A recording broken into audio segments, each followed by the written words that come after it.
Hello everybody. Today we are making a Cocomelon bus because my child's favorite is Cocomelon. Wheels on the bus.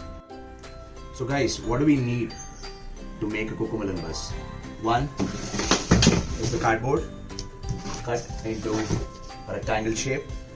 Next, a yellow sheet for the yellow color. The bus looks yellow in color, that's why.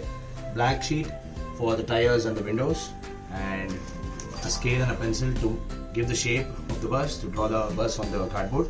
Next is the scissor and knife, whichever you're comfortable, to cut the shape of the bus. Also you can use sketch pen or a marker to draw the bus.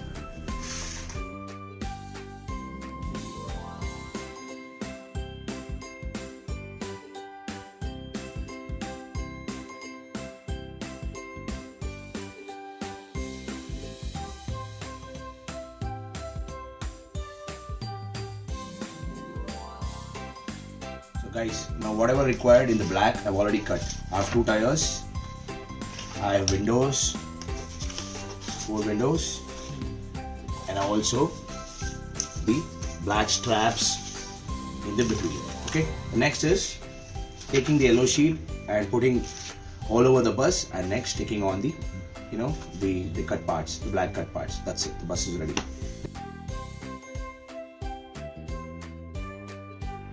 Now the bus is ready. I've stuck the black parts, the windows and the tires. Only the road is pending. I'll stick the black road and the markers later. So the bus is almost ready, 90%.